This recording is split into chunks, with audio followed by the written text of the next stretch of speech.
사실은 오늘 이 강연 시작하면서 좋은 건축이라는 주제를 이제 처음에 듣고 사실은 고민이 좀 많이 됐어요. 왜냐하면 쉽다면 쉬운 건축이지만 사실 어렵다면 너무 어려운 건축이기 때문에 저 개인적으로는 사실 좋은 건축에 대해서 생각했을 때 먼저 어려움이 떠올랐던 거는 사실은 너무나 많은 정의들이 있고 카테고리가 있을 수 있다고 봐요. 좋은 건축에 대한 어떤 정의를. 그래서 저희가 감히 사실은 어떤 게 좋은 건축이다라고 정의 내리기는 굉장히 조심스러웠습니다. 그래서 말미에 사실은 말씀드리고 싶은 부분이 있긴 한데 그 부분을 설명하기에 가장 적합한 프로젝트라고 생각을 해서 지금 준비는 4개 했고요. 아마 보여드리는 거 아마 3개 정도가 되지 않을까 생각을 합니다. 저희는 원래 2011년도에 여기 있던 조부장은 한국에서 하고 있었고 저는 네덜란드에서 일을 하고 있었어요. 그래서 2011년도 하반기부터 둘이서 이제 9시간의 시차를 뛰어넘는 네이트원 채팅을 회사에서 월급 받으면서 몰래 하면서 그래서 이제 사무실을 하고 싶은 생각들이 굉장히 많이 있었죠. 일을 하면서 제가 그래서 2012년 2월 작년 6월에 이제 저는 한국에 귀국하고 이 친구는 다니던 회사를 때려치고 사무소로 시작했고요. 그 이후에 2012년 8월에 한 명이 더 조인을 해서 현재 3명 부장으로 진행하고 있습니다. 주제가 좋은 건축인데요. 좋은 건축에 대한 제 개인적인 어떤 의견이 아니면 여러분들의 생각은 사실은 프로젝트를 한번 보신 다음에 같이 얘기 나누는 것이 사실 훨씬 더 좋을 것 같아요. 첫 번째 소개해드리고 싶은 프로젝트는 이제 강진 산내들 지역아동센터인데요. 혹시 지역아동센터 뭔지 아세요? 뭐예요, 지역아동센터가? 예, 맞습니다. 네. 제가 이거를 한 4번 정도 물어본 적이 있는데 한 번도 사실은 누군가 용감하게 네라고 대답하는 사람이 없었는데 아마 아시는 분도 계시고 뭐 모르시는 분도 계시겠지만 대답을 잘 안 하시죠. 그래서 아동센터라는 게 방금 말씀하신 것처럼 사실 저소득층 아이들의 어떤 일종의 돌봄을 해주는 공간이죠. 그래서 사실은 강남에서 아마 아동센터를 찾아보기 힘드실 거예요. 네. 아마 유럽에는 해피타트라는 조직 자체가 없거든요. 그 이유는 해피타트가 필요가 없으니까 있는 건데 강남에도 아마도 아동센터가 필요가 없기 때문에 아마 아동센터가 없을 거고 대부분 어디 가시면 서울에서는 강북, 그죠? 강서, 강북 이런 데 가시면 되고 지방 내려가시면 면 단위마다 다 있습니다. 지역아동센터. 그래서 이거에 대해서 간단하게 말씀을 좀 드리면 원래 지역아동센터라는 게 사실은 생긴 지는 제가 알기로는 2년 정도가 됐어요. 그리고 그 전에는 뭐로 존재했었냐면 공부방이라는 이름으로 존재했죠. 그래서 공부방이라는 건 말 그대로 아시는 분 아시겠지만 개인이 그렇죠. 뜻 있는 개인 혹은 돈 있는 개인 혹은 뭐 종교단체 뭐 이런 데서 지역의 아이들이 너무 이제 낙후된 환경 안에서 사실 교육을 제대로 못 받는 거죠. 돌봄도 제대로 못 받고 그러다 보니까 그런 아이들을 하나둘씩 모아서 가르치고 밥 먹이고 뭐 하던 데가 사실은 이제 공부방이었는데 그런 공부방들이 약 2년 전까지만 대한민국에 약 4,500개가 있었어요. 그러니까 4,500개의 무허가 어린이집이 있었다고 보시면 되죠. 그죠? 근데 그곳에 다니는 아이들 대부분 저소득 계층의 아이들이었기 때문에 그래서 사실은 이렇다 보니까 이 시설이나 뭐 교육 프로그램이나 여러 가지가 사실은 관리가 잘 안 됐어요. 왜냐하면 철저하게 개인에게 맡겨져 있었기 때문에 그러다 보니까 가끔씩 이제 안전사고들이 일어나요. 안전사고들이 일어나서 왜냐하면 뭐 예를 들어서 어떤 분은 내 집에 지하 방 한 칸을 이제 공간을 빌려서 자기들 내서 뭐 아이들 들여다 공부도 시키고 뭐 이렇게 하다 보니까 뭐 화재나 이런 것들이 굉장히 취약해요. 그래서 사고가 났을 때 대형 인명사고로 이어지고. 근데 사실은 이게 한두 개씩 생기기 시작해서 2년 전까지만 이제 한국에 약 4,500개가 있었는데 4,500개라는 건 사실 굉장히 많은 숫자거든요. 우리나라 규모 안에서 공부방에 4,500개가 있다는 얘기는 사실은 그만큼 저소득층 아이들이 굉장히 많다는 얘기기도 하고 사실은 더 이상 정부에서 관리를 안 할 수가 없었던 거예요. 4,500개 안 되다 그러니까 이제 2년, 제가 알기로는 이제 2년 정도 됐는데 아동센터라는 이름으로 정부에서 이제 관리를 하기 시작해요. 그래서 일종 양성화를 시킨 거죠. 물론 이제 거기에 대한 조건들이 있어요. 일정 규모 이상을 갖춰야 되고 일정 규모 시설 이상을 갖춰야 되고 뭐 몇 명 이상의 사회복지 자격증 가지고 계신 분들이 일을 해야 되죠. 근데 그런 것들이 이제 아동센터인데 그래서 이게 지금 현재 약 4,000개가 있습니다. 그 500개는 아직 양성화가 안 된 거죠. 그 조건들을 맞추지 못해서 4,000개가 있고 그래서 이제 전남 강진에 이제 마량면에 이런 아동센터가 하나 있어요. 그 뭐 방금 말씀드렸지만 이곳에 다니는 아이들은 대부분이 다 굉장히 저소득층이에요. 그 다음에 부모가 있는 예를 들어서 지금 이 아동센터 광진에 있는 아동센터에 다니던 아이들 중에서는 부모가 다 있는 친구들이 거의 없었어요. 대부분 이제 조성 가정이거나 누나랑 살거나 뭐 혼자 살면 고아도 물론 이제 산촌 집에서 살긴 하지만 고아도 있었고 막 그래요. 그러다 보니까 그러다가 작년 이제 8월 말에 태풍 볼라메이 오면서 아동센터가 무너졌어요. 무너졌고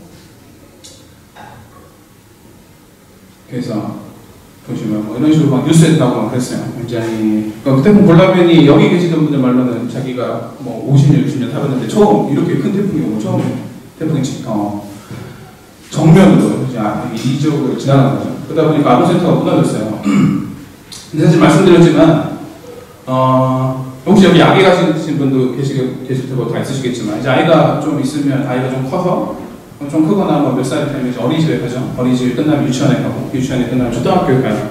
그 초등학교 가면 초등학교가 끝나고 나면 이제 학원도 가고 그렇죠. 뭐 아이들 놀러도 가고 PC방 가고 막 그러고 그래요. 근데 지금 말씀드린 이런 사실은 대부분의 사람들에게 굉장히 당연한 이런 어떤 아이가 태어나서 발견된 어떤 이런 성장 과정, 어떤 교육 과정의 어떤 혜택을 전혀 못 받는 아이들, 이 아이들은. 심지어 마리암에는 어린이집 당연히 없고 유치원도 없고 초등학교가 하나 있고 그 외에는 아무것도 없어요. 학원도 아무것도 없고 PC방도 없고 심지어 PC방도 없죠. 그러다 보니까 이 아이들은 원래는 사실 갈 데가 없어요. 사실 이게 가만히 생각해보면 굉장히 좀 놀라운 일이죠. 우리나라에서 이런 시골에 있는 저소득층 아이들은 초등학교 입학하기 전까지 그 누구도 케어해주지 않는 거고 초등학교에 입학하더라도 학교가 끝나고 나면 갈 데가 전혀 없는 거예요. 심지어 가고 싶어도 갈 데가 없는 거예요. PC방도 못 가요. 그러다 보니까 아동센터가 무너지고 나니까 아이들이 일종의 이 사회, 우리나라에서 우리 사회가 제공해준 이 아이들에게 제공해주는 유일하고 마지막 사실은 사회적 어떤 보호 시스템인데 그게 무너져 내렸다는 거죠. 왜냐면 아이들이 갈 데가 없다는 거예요. 그러다 보니까 이런 사정들이 사실 여기저기 많이 알려졌어요. 알려지다 보니까 이제 방송국이나 인적단체 혹은 이제 몇몇 있는 기업들이 이 아동센터를 반드시 재건을 하자라는 게 있었고 사실 좀 더 큰 뜻으로는 아동센터가 공무방에서 바뀐 지가 2년이 채 안 됐어요. 이게 사실은 태풍에 이 동네에서 이제 무너져 내린 유일한 건물인데 물론 유리창이 깨지거나 이런 적은 있었지만 그 말은 사실은 공부방이었을 때 굉장히 열악했던 시설들이 아동센터로 바뀌면서 물론 뭐 재정적 지원이나 일종의 뭐 시설들을 조금 뭐 갖춘다든지 하는 것들이 있었지만 그 물리적 시설 자체가 굉장히 열악하다는 거죠. 그리고 그게 전국에 약 4,000억 개가 정도 있다는 거고. 그래서 이 프로젝트를 처음에 시작을 할 때 방송국이나 기업단체에서는 사실은 NGO단체에도 포함해서 그런 것들을 염두에 두고 있어요. 사실은 방금도 여러 번 강조드리지만 유일하면서 마지막 사실 보호장치거든요. 그 아이들에게. 근데 이제 이런 시설들이 너무나 열악하다 보니까 이거를 시작으로 해서 아동센터라는 거에 어떤 관심을 좀 불러일으키고 그 시설들을 좀 개선을 해보자. 차근차근. 뭐 어떤 이런 의도들이 있었어요. 그래서 제가 이 화면을 넣은 이유 중에 이제 가장 사실은 큰 게 이건데요. 이 방송에 보면 여기 초등학교 선생님의 인터뷰가 나오는데 이 선생님의 인터뷰 중에서 가장 인상 깊은 건 그런 거죠. 이 아이들이 이제 뭐 평균 나이 한 10살, 뭐 초등학생이니까 그렇죠. 10살에서 왔다 갔다 하는데 이 아이들이 이미 스스로가 사실은 본인의 미래를 한정지어 버려요. 이미 사실 굉장한 패배감에 젖어 있다는 거죠. 뭐 일종의 이런 거예요. 나는 아무리 공부해도 어차피 내가 대학도 못 가고 그렇죠. 왜냐면 집에 뭐 돈이 없다는 건 다 알고 있죠. 부모도 없으니까. 대학도 못 가고 어차피 공부해도 나는 어차피 여기서 고기 잡는 아저씨처럼 살 수밖에 없어요. 그래서 난 촌딱이고 나는 그래서 공부할 필요가 없어요. 이제 10살이 좀 넘은 아이들이 이미 이런 생각을 하고 산다는 거죠. 사실은 굉장히 충격적인 일이라고 저는 봐요. 그래서 제가 이런 얘기하면 굉장히 싫어하시는 분도 있지만 과연 우리나라가 이러고도 무슨 선진국을 뭐 입에 올릴 수 있고 뭐 OECD 가입국이고 경제 규모가 세계 15위면 무슨 의미가 있겠어요. 그죠? 서울에 있는 잘 사는 아이들, 사실은 아이들에 대한 어떤 보호 자체는 대부분 다 부모에게 전적으로 개인에게 맡겨져 있는 거고 사실 이런 저소득층 아이들은 이런 아동센터 이제 겨우 2년밖에 정부에서 관리하기 시작한 지 2년밖에 안 됐고 이 아이들이 이미 사실은 굉장히 패배감에 젖어 있다는 얘기는 우리 사회적으로도 굉장히 큰 문제라고 저는 보거든요. 어쨌든 그래서 그런 것들이 굉장히 가슴이 아팠어요. 그래서 그럼 아이들이 실제 미래에 갈 데가 없거든요. 이게 바다 보고 낚시하는 그래서 이 동네가 마량항이 혹시 아시는 분 있을지 잘 모르겠지만 우리나라 7대 미항 중에 하나입니다. 마량항. 그래서 여기 가면 과거에 한 노무현 정부 시절에 전국 7대 미항을 선정을 해서 이제 환경 개선 사업을 해요. 그리고 그 첫 번째 대상지가 마라탕이었어요. 나중에 사진 보시면 아시겠지만 그 첫 번째 대상지로 여기 공사가 끝나고 나서 그 프로젝트가 취소가 됐죠. 그래서 마라탕이 유일한 혜택을 입은 항인데, 그래서 이제 이렇고, 그래서 이분이 이제 센터장님인데요. 그래서 이분이 하신 말씀이 이런 거예요. 사실 단순한 공부방이 아니라 제 꿈도 숨어있고 아이들의 꿈도 생기고 자라고 늘어가는 거. 사실 이게 말만 들으면 굉장히 닭살돋는 말투예요. 그렇죠? 이런 멘트 사실 어디 가서 날리기 굉장히 쉽지 않아요. 아이들의 꿈이 생기고 제 꿈. 굉장히 좀 닭살돋는 멘트인데, 근데 여기 가서 이 아이들을 실제로 보면 이 말이 정말로 진심으로 와닿아요. 단순히 방송에서 하는 어떤 꿈 얘기가 아니고 정말 진심으로 이거는 이 공부방은 정말로 이제 아이들이 정말 유일하게 꿈꿀 수 있는 공간이고, 정말 아이들이 여기서 유일하게 공부하거나 본인들을 사실 케어해주는 유일한 공간이죠. 그러다 보니까 그래서 일단 저희는 저희가 이 당시에 내세운 캐치프라이즈는 저희 스스로가 내세운 거 그거였습니다. 그 어떤 것보다도 사실은 꿈을 갖게 해주는 게 가장 큰, 가장 좋은 아동 복지라고 생각을 했고, 그다음에 두 번째는 뭐 이거였어요. 그래서 속된 말로 얘기하면 강남에 있는 아이들보다, 물론 강남에 아동센터가 없지만 거기는 아동센터보다 더 좋은 아동센터를 좀 만들어 보자. 이런 것들이 이제 처음에 이 프로젝트 기획할 당시에 모인 사람들께 하는 얘기였습니다. 그래서 이곳을 저희 이제 더 나은 공간 경험을 볼 권리가 있다. 이 아이들. 이때가 이제 이제부터 사실 이제부터 말씀드리는 게 단순한 디자인을 하고, 그러니까 건축사로서, 설계사무소로서 디자인을 하고 그거를 시공을 하고 하는 어떤 단계가 아니고, 지금 보여드리는 과정들이 사실 이 프로젝트를 처음부터 만들어가는 과정인데요. 이제 말씀을 들으시다 보면 그럴 수밖에 없었던 이유를 한번 아시겠고요. 방금 말씀드렸지만 이제 뜻만 있었어요. 뜻만. 무조건 아동센터를 다시 만들자고 해서 모였는데, 이 당시 이제 돈이 하나도 없었죠. 당연히 영원이었어요. 영원. 다들 그냥 하고 싶어만 했죠. 그리고 해야 된다는 어떤 굉장히 강한 신념 정도만 있었어요. 그리고 이때 이제 8월 말에 부서지고 저희가 여기를 처음 방문할 때가 9월 초였죠. 9월 초에 이걸 하자. 그렇게 해서 이제 저희 포함해서 NGO 단체, 방송, 몇몇 기업, 이제 사회공헌 담당자들끼리 모여서 얘기를 했고, 그리고 나서 그 자리에서 바로 방송 날짜가 잡혔어요. 11월 19일로. 그러니까 11월 19일에는 무조건 방송이 된다. 물론 돈은 영원, 그렇게 시작도 안 했고, 계약서 같은 거 당연히 안 했습니다. 근데 11월 19일로 잡은 이유는 여러분들도 혹시 아시겠지만 후원을 얻는다는 게 사실 세상에 공짜가 없거든요. 그래서 기업들에서 후원을 얻거나, 특히 기업들은 그렇죠. 후원을 얻으려면 뭔가 대가를 줘야 돼요. 그리고 그 기업들이 가장 좋아하는 대가가 방송입니다. 방송. 그러다 보니까 일단 무조건 11월 19일로 잡고 우선은 설계를 시작을 해요. 사실 아동센터는 제가 지금 여러분에게 사실은 설명드린 내용들이 저희가 알고 있던 내용은 아니에요. 제가 이거는 강진을 이제 왔다 갔다 하면서 관계자분들이랑 계속 만나고 하면서 계속 이제 들으면서 저도 이제 안 거죠. 사실 굉장히 저한테도 좀 놀라웠어요. 저한테도 충격적이에요. 물론 이것뿐만 아니고 다음 프로젝트들도 마찬가지지만 우리 사회에 사실은 우리가 전혀 생각하지도 못했고 보지도 못했던 세계들이 사실 있다는 게 굉장히 충격적이었고, 아까도 말씀드렸지만 정말 사실 약간 부끄러웠어요. 그런 의미에서 사실은 아동센터 저희한테 굉장히 어떤 생소한 프로그램이기 때문에 우선은 저희는 일단 감을 잡을 수가 없었어요. 왜냐면 아동센터 어떻게 해야 되는 건지, 아이들에게 정말 필요한 게 뭔지 이런 것들에 대해서 사실은 알 수가 없었기 때문에 레퍼런스가 없었죠. 우리나라에서는 아동센터가 그 전에 사실 지어진 적이 없었기 때문에. 그래서 우선은 아이들한테 일단 그림을 좀 그려달라고 했어요. 너희들이 원하는 아동센터가 어떤 모습인지 좀 그려달라. 그게 이제 디자인 첫 단계였고요. 그래서 보시면 막 이렇습니다. 여기 보면 어떤 애는 이제 줄로 매달아서 기구로 만들어서 오버방을 만들어서, 어떤 애는 7층 빌딩을 만들었어요. 통나무 모양으로 7층 빌딩을 만들어서 자아리드가 해야지 될 것 같은 건 보여드리고, 그 다음에 이게 낮에는 화면이 이렇고 낮에는 물고기가 헤엄치고. 네. 이거를 이 그림 보면서 굉장히 재밌었는데 한편으로 굉장히 씁쓸했어요. 왜냐면 돈이 하나도 없었기 때문에. 영어 통장만 개설한 상태였습니다. 후원 계좌만 개설한 상태였고, 그래서 우선은 미안하지만 동대문 농장 같은 생긴 것도 좀 빼고 7층짜리도 빼고 기본적으로 저희는 가장 기본적인 집 모양을 선택을 했어요. 이 집 모양을 선택을 한 이유는 물론 우선은 공사비에 대한 염려가 굉장히 많았어요.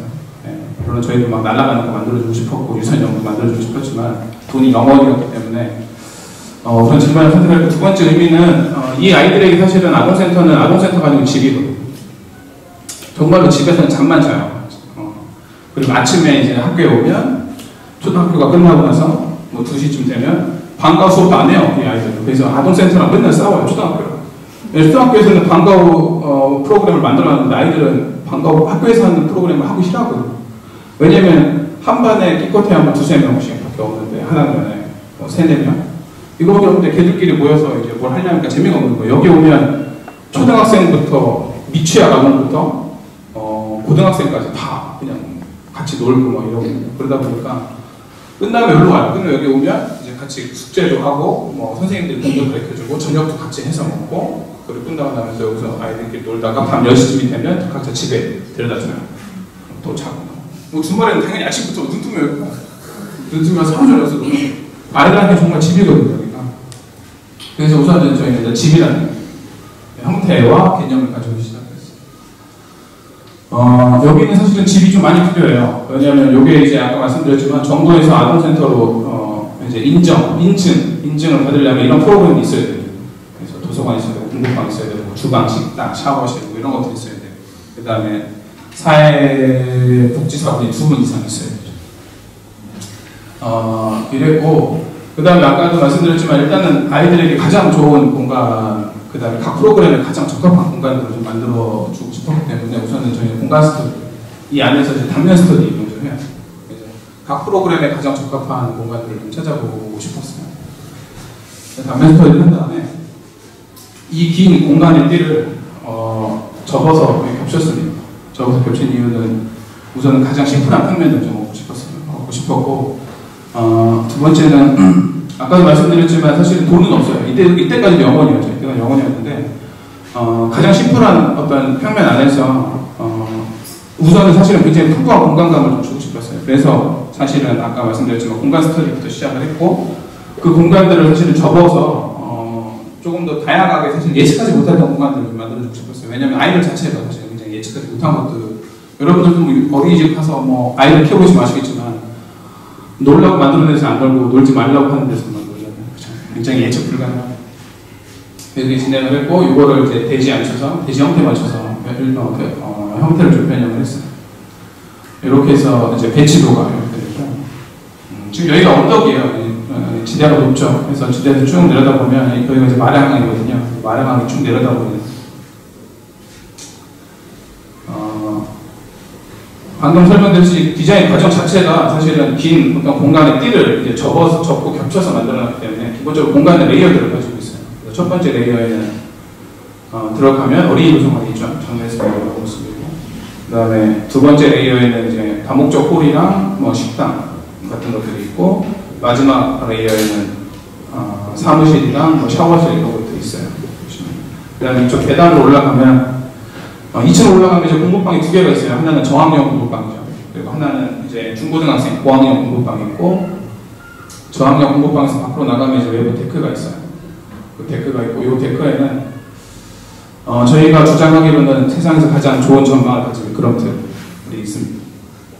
그리고 마지막 이미지는 이제 그건데요. 이게 기본적으로 이제 삼각형으로 된 지붕 모양을 가지고 겹치고 이제 변형을 해서 겹쳐있기 때문에 다 겹쳐놓고 나면 이게 사실은 보는 사람에 따라서 저희한테는 그렇게 보였지만 약간 어떤 역동적인 파도 느낌이 좀 났어요. 그래서 아까 처음에 그림을 보면 아이들이 이제 물고기, 아무래도 이제 어촌에 살다 보니까 아이들이 가장 친숙한 게 물고기일 거예요. 물고기 있는 집이 있었는데, 그래서 저희가 이 하부 쪽을 좀 막고 위 상부에 푸른색 등이랑 물고기 등을 좀 조명 사용해서 밤이 되면 실제로 물고기가 좀 헤엄치는 느낌을 좀 만들어낼 수 있지 않을까 라고 생각을 했어요. 이렇게 해서 디자인 한 25일 정도 진행을 했는데, 그동안 굉장히 열심히 돈을 모았죠. 모은 돈이 1,700만 원이었어요. 이때가 이제 벌써 이제 9월 말, 10월 가까이 됐죠. 방송을 한 달 하고 20일밖에 안 남았는데 돈이 딱 1,700만 원 모아놨어요. 굉장히 심각한 상태였죠. 그래서 어쩔 수 없이 이제 앵벌이를 다녀요. 앵벌이를 다니는데 이제 강진군 지역사회에 가서 PT 하면서 이제 지금 사실 여러분들의 태도가 비슷한데요. PT 하고 SBS 희망TV라고 이제 1년에 2번씩 하는 그런 뭐 사회공헌 프로그램이 있는데 거기 제작 발표회 때 이제 연예인들이 굉장히 많이 오거든요. 그런 데 가서 PT 하고 그 다음에 이제 기업들을 모아놓고 이제 PT를 해요. 물론 이 기업들한테 전제 조건은 이런 건데, 이런 거. 얘네들 방송이 다 때려주겠다. 그래서, 이게 원래 혹시 뭐 자세히 보시는 분만 아시는데, 이런 방송에 보면 어느 기업이 얼마 후원했다고 사실은 방송이 잘 못 나가요. 액수가 원래 방송이 잘 못 나가거든요. 근데 이제 모아둔 돈이 1,700만 원밖에 없다 보니까 너무 급한 거예요. 방송이 너무 급하니까. 내가 너네 얼마 했는지 다 썼겠다. 그래서 여기 모금 5천만 원. 유니버시티 건축자재 모금 5천만 원. 뭐 기아자동차 5천만 원. 이렇게 대문짝마당에 막 액수를 막 팡팡 때려줘요. 그래서 처음에 원래는 이런 것도 잘 못 나가거든요. 기업 이름들이 보통 방송 끝나고 나면 쭉 크레딧에 올라가요. 이렇게 올라가거나 이렇게 밑에 한 줄로 쭉 뜨는데 여기서 뭐 2만 원 몇개씩인 거예요. 그래서 이게 실제로 SBS 방송된 모습이에요. 그래서 보시면 이분은 오셔서 요 나무 대패질만 반나절 동안 하다가, 그러니까 리허설만 하루 종일 하시다가 방송 딱 찍고 다시 올라가시고, 이렇게 해서 이제 이분들 봉사활동 진행이 돼요. 기업분들.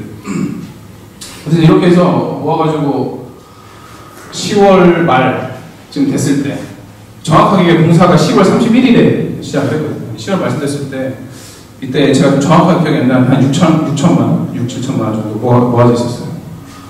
그건 이제 통장에 들어와 있는 게 그거였고, 물론 이제 기업들이 일단 방송 보고, 방송 보고 돈을 넣겠다고 약속한 데만 몇 군데 더 있어요.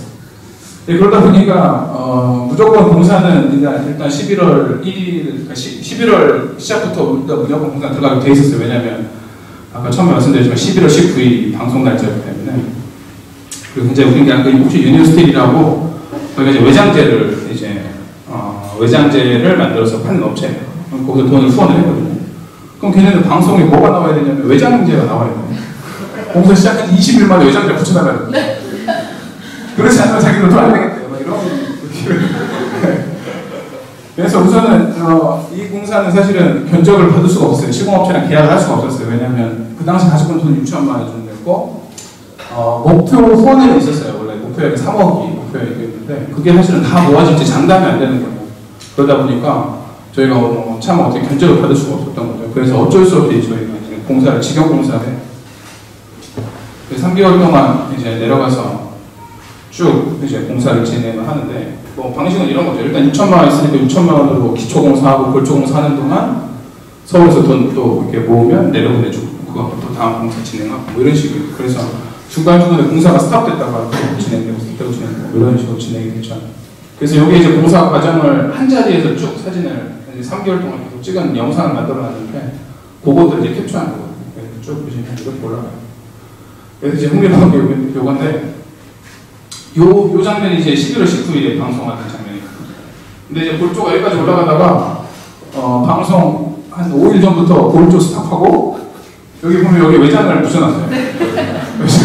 한 부분만, 전면 제일 잘 보이는 부분 외장을 붙여놓고, 이 외장은 공사 끝날 때까지 계속 붙어있어요. 방송 끝나고 다시 이제 또 골조 막 올리고. 한마디로 공사 과정이 엉망진창입니다. 워낙 여기 이제 관련된 분들이 많고, 사실은, 일종의 다들 서로 사실은 다른 욕심들을 가지고 여기에 후원을 하셨기 때문에, 그런 부분들이. 그래서 LIG는, 처음에 본인들이 LIG 내려왔는데, 사실 LIG는 보험회사잖아요. 할 게 없잖아요. 뭐 자기들 보여줄 게 없는 거야. 그리고 벤치를 LIG 모양으로 만들어요. LIG 모양으로 벤치를 만들어서, 방송 끝나고 다 뜯고, 이런 식으로 합니다. 그래서 10개월 동안 진행이 돼서, 작년 올 1월 31일에 완공식을 했습니다. 이렇게 완공식을 듣고, 뭐 이런 공연도 기념 티셔츠도 만들고. 그래서 뭐 모습은 이렇습니다. 장에서 이런 모습인데, 사실 아까 제가 푸른색 등 얘기를 한번 했잖아요, 그죠? 보면 약간 풋풋한 게 보이긴 하는데, 이게 사실 이미지에서 만들어둔 것처럼 굉장히 뿌연 어떤 파란색이 나오지가 않았어요. 그래서 근데 사실 이거는 저희가 조명 컨설팅을 받으려고 사실 여기저기 굉장히 많이 알아봤거든요. 근데 우리나라에는 여기 혹시 설계사무소 다니시는 분 혹시 계신지 모르겠지만 조명 컨설팅을 해줄 데가 없어요. 그래서 특히나 이 정도 규모의 이 정도 예산의 프로젝트를 조명 컨설팅 해줄 데가 없거든요. 우리나라에서 제일 크다는 A로 시작하는 조명 회사에 한번 찾아갔었는데 본인들은 이런 걸 안 한다는 거죠. 돈이 안 되니까.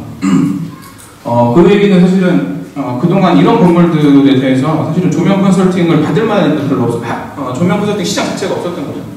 대부분 사실 건축가분들이 그냥 본인들이 아시는 지식 안에서 해결을 하시거나 특별하게 어떤 효과를 내려는 것들이 많지가 않았기 때문에 그런 인프라 자체가 없는 거예요.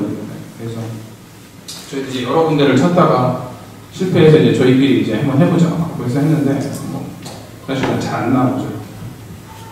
그래서 멀리서 보면 이래요. 그래서 보시면 지금 여기 기대 2개 올라간 거 보이시죠? 요게 120억짜리입니다. 120억. 마량항 7대 미항 개발 사업 그래서 만들어진 여기 기대고.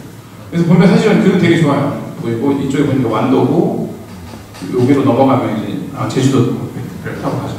그래서 언덕이 굉장히 좋은 뷰고 실내는 이렇습니다. 실내는.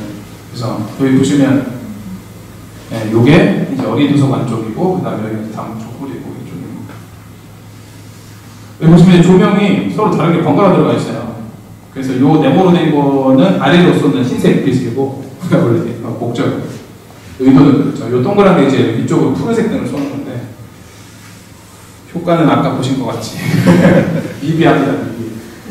근데 이쪽이 이제 스탠드형 어린이 도서관이고 이제 식당, 그다음에 출입구는 사무실 쪽.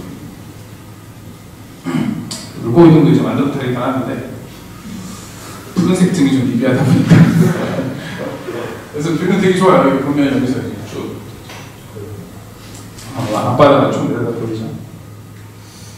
그래서 여기 이제 화장실 쪽이고 여기 이제 안심뱅이 공간이고요. 제가 처음에 주장했던 세상에서 가장 좋은 전망을 가진 미끄럼틀. 그래서 안심뱅이 공간에서 나오면 미끄럼틀 쭉 있죠. 아이들이 이러고 들어가요. 그래서 지금은 이제 이렇게 사용이 되고 있어요. 그래서 원래 가구도 이제 저희가 이제 현장에서 사실 만들어드리긴 했는데 만들어드렸던 의도와는 전혀 다르게 사용을 하고 있어요. 그래서 이렇게 사용하고 있고 뭐 아이들이 그런 걸 사용하고 있고 지금 보시면 사실 안에 뭐 이제 가구랑 뭐 TV랑 이런 게 다 들어와 있어요. 그게 원래 다 저희 돈인데 원래 이게 처음에 시작을 할 때 설계비 자체도 사실은 책정해 놓을 수가 없었어요. 왜냐면 돈이 얼마가 벌지가 알 수가 없고 공사도 사실 할 수 있을지 없을지 몰랐기 때문에. 그래서 말했던 거는 공사가 끝나고 남는 돈 있으면 설계비로 가져가 라고 해서 저희가 정말 입주 청소도 안 부르고 막 가서 청소하고 이러면서 그렇게 해서 3개월 동안 공사해서 정확하게 최종 모금 금액은 3억이 다 모였어요. 3억이 다 모였고 공사비는 정확하게 2억 8천만 원 나왔어요. 그래서 이제 부족하지만 2천만 원을 가져가려고 했는데 여기 목사님이 아까 보셨죠? 굉장히 착하게 생기셨는데 이분이 뭔가 부탁을 할 때는 슈렉에 나온 그 고양이 노래 있어요. 막 하세요. 그래가지고 이제 이것처럼 지금 다 만들어진 안에는 다 비어있네. 태풍 때문에 쓰던 테이블도 다 접고 컴퓨터도 고장나고 독사하기 만들고 이런 말씀하시면서 슈렉에 나오는 고양이 같은 눈빛이라고 막 저한테 그렇게 말씀하시는 거예요. 그러니까 그거 거절하면 돈만 하는 나쁜 놈. 아이들이 여기서 그냥 내 바닥에 뒹굴건 말고 컴퓨터를 쓰건 말고 냉장고가 없어서 썩은 밥을 먹던 말고 상관 안 하는 나쁜 놈입니다. 그 2천만 원 그대로 다 털리고 올라왔습니다. 그 덕분에 지금 아이들이 이렇게 가구를 쓰고 있는 거죠. 그 다음에 이 미끄럼틀 얘기인데요. 이 미끄럼틀이 사실 목구조에서 상부를 탱크 쓰는 게 사실 굉장히 좀 어려워요. 특히나 저희가 어떤 시공 경험이, 직접 시공한 경험이 있었던 게 아니기 때문에 굉장히 많이 고민을 했거든요. 왜냐하면 사실 여기다 데크도 만들어주고 싶었고 이 지붕 모양 자체가 뷰가 굉장히 좋았기 때문에 사실 미끄럼틀을 좀 만들어주고 싶었어요. 사실 좀 굉장히 재밌는 집을 만들어주고 싶었는데 이거 자체가 사실은 저희한테 굉장히 큰 모험이었거든요. 왜냐하면 저희가 이것 때문에 목구조에서 지붕에 미끄럼틀이나 혹은 이런 것들을 달아놓은 사례들을 굉장히 찾았는데 한국에서 사실 찾을 수가 없었어요. 그래서 사실 얘는 방수를 한 3번인가 했어요. 그러니까 사실 굉장히 오버해서 방수를 한 거예요. 왜냐면 저희가 장담이 안 되기 때문에 무조건 그냥 하고 또 하고 한 3번을 했는데 3번 하고 나서 이제 미끄럼틀을 만들려다 보니까 굉장히 고민이 되는 거예요. 여기가 이게 좀 스테인리스 미끄럼틀이고 이게 여름에는 혹시 미끄럼틀 놀이터에서 여름에 미끄럼틀 타고 싶으면 아시겠지만 화상입니다. 화상. 이걸 할까 말까 이거 괜히 했다가 사실 굉장히 고민도 많이 하고 이제 돈도 많이 쓰고 방수하느라고 했던 건데 했는데 애들이 아무도 안 타면 어떡하지? 애들이 혹시 화상이라 되면 어떡하지? 막 이랬었는데 요거를 사실 다른 재료로 하려고 알아봤는데 FRP 같은 혹은 플라스틱 같은 것들이 기성품을 쌌는데 뭔가 주문 제작하려면 굉장히 비싸거든요. 그래서 이거는 어쩔 수 없이 스테인리스로 이제 갔는데 욕먹을 걸 알고 있었는데 제가 올 여름에 여기를 한번 갔었어요. 제가 이거 끝나고 나서 한 5번 정도 갔었는데 올 여름에 갔더니 낮에 아이들 학교가 있고 이제 선생님들만 있어요. 근데 여기 2층 일단 올라갔더니 여기에 베개랑 이불이 막 나와 있는 거예요. 그래서 선생님 여기 이게 왜 베개랑 이불이 나와 있는 거 하니까 너무 뜨거우니까 베개 깔고 이불을 깔고 근데 말씀드렸지만 사실 미끄럼틀은 초등학교에 가면 다 있어요. 그렇죠? 초등학교 운동장 항석 보면 다 덩그러니 놓여있는 게 미끄럼틀 시소 이런 것들인데 사실은 이거 해보면서도 아이들이 정말 이거 좋아할까 이런 생각도 좀 했었는데 아이들이 정말 이게 태어나서 미끄럼틀 처음 본 것처럼 미친 듯이 타요. 심지어 여름에도 그런 거 타거든요. 그런 걸 보면 사실은 이 아이들이기 때문에 어떤 시설 자체가 문제가 아니고 그 시설이 어떤 환경이 있고 사실은 어떻게 구성되어 있고 건축 안에서도 마찬가지로 그런 것들이 어떻게 녹아 들어가는지에 따라서 사실은 이용은 얼마든지 달라질 수 있다고 봅니다. 요거 끝나고 나서 이제 아동센터 끝났는데요.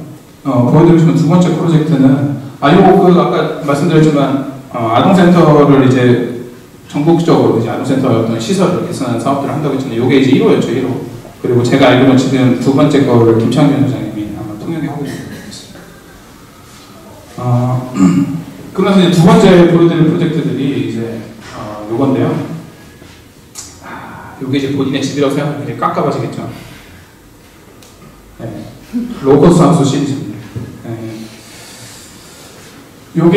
요 이름 자체는 이제 저희가 붙인 건데, 요 프로젝트 자체가 아예 없던 프로젝트를 새로 시작한 건 아니에요.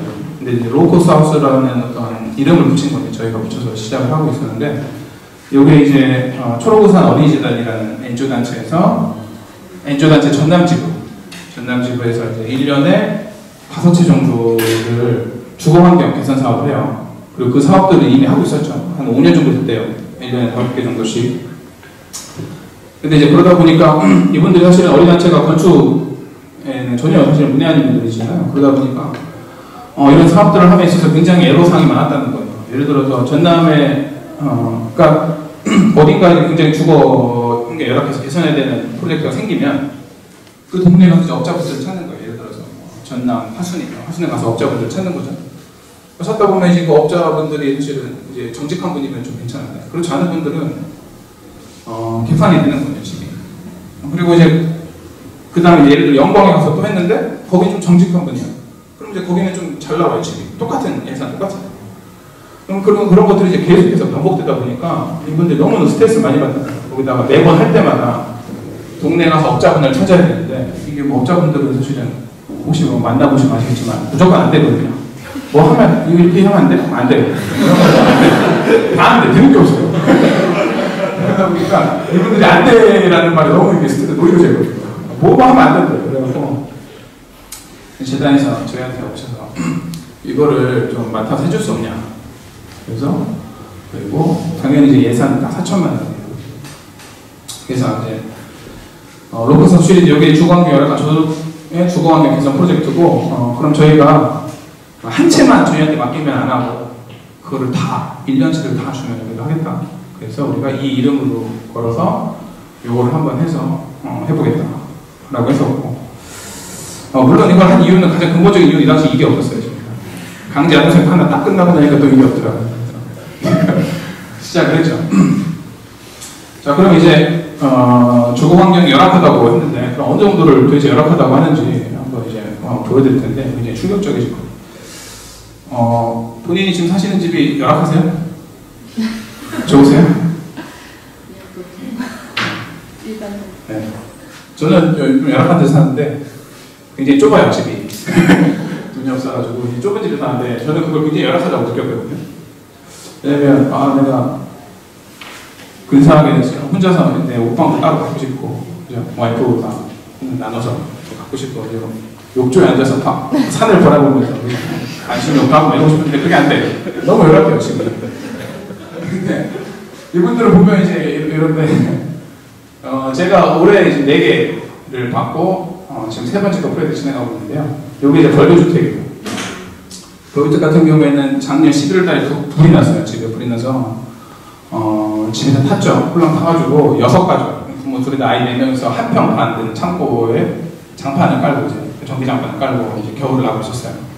당연히 화장실은 없었어요. 화장실 없었고요. 푸세식 화장실을 만들었죠. 급하게 만들었고 당연히 이제 이렇게 지금 이게 밖에요. 밥 보면 신라면 이제 주방 가구들이 다 밖에 있는 거예요. 그러니까 씻고 밥 해먹고 하는 것들을 겨울에 그냥 다 밖에서 하고 있었어요. 거의 노숙인 거죠. 노숙. 잠잘 때만 한 평 반에 들어가서 다 같이 하고 나머지 어떤 일상생활 자체가 다 노숙이에요. 지금 보성주택인데요. 보시면 이게 지금 지붕이에요. 지붕이 이미 내려앉았어요. 그래갖고 물론 뭐 청결은 사실 말할 게 없죠. 청결은 뭐 굳이 말할 필요도 없고. 그러니까 이 집에 사시는 분들은 집이 언제 무너질까를 걱정하면서 살아야 돼요. 그랬고 화순주택 같은 경우에는 지금 요 하얀 게 이게 뭔지 혹시 아시겠어요? 요 하얀 게? 이게 똥 닦은 휴지입니다. 똥 닦은 휴지. 그래서 이 집에는 화장실이 아예 없어요. 아예 없으니까 어디서 똥을 흘려면 그냥 마당 한켠에 이렇게 똥을 넣고 휴지를 이렇게 버려요.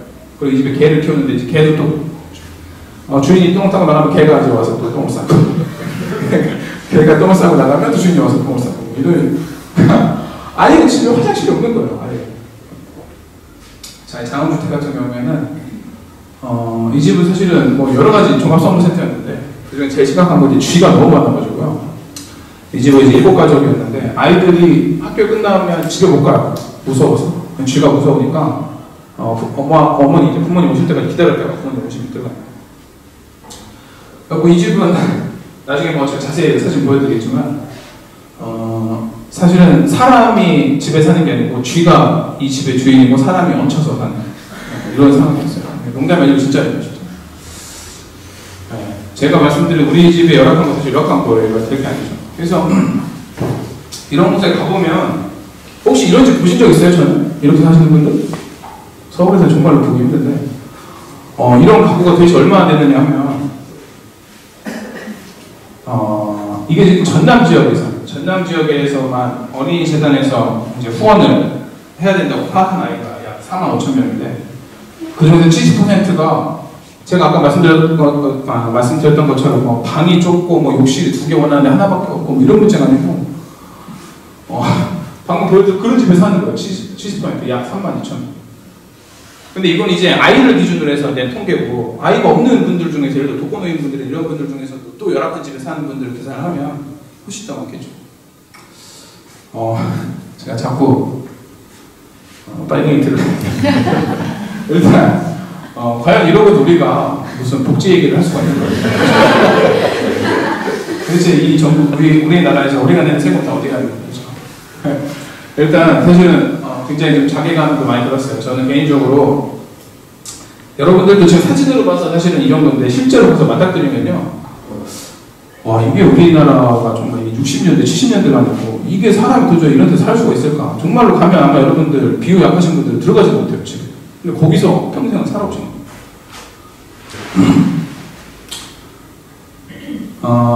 첫 번째 주택 벌교주택 보여드릴게요. 벌교주택이 아까 말씀드린 11월달에 불난집입니다.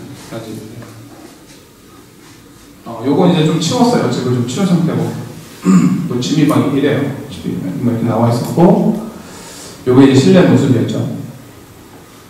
그래서 예산은 말씀드렸지만 딱 4천만 원이에요. 이 4천만 원은 어린이재단에서 사실은 1년에 각 집에 사용할 수 있는 어떤 최대 액수라고 하더라고요. 최대 액수이면서 공평성 면에서 아까 말씀드렸지만 어린이재단에서 후원해야 되는 아이들이 약 4만 5천 명 정도 되는데 한 집에 사실은 이만큼의 액수 투입하는 건 굉장히 크게 투입을 하는 거죠.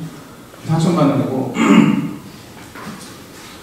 그래서 이 집은 이 집을 하면서, 그러니까 이 집뿐만 포함해서 워크숍실을 하면서 사실 건축가로서 가장 힘들었던 게 뭐냐면, 사실 물론 예산도 굉장히 힘들어요. 예산 안에서 공사하는 것도 굉장히 힘들고, 저기에 대한 어떤 해답을 찾는 것도 굉장히 힘든데, 그것보다 더 힘들었던 건 사실은 힘을 빼는 게 가장 힘들었어요.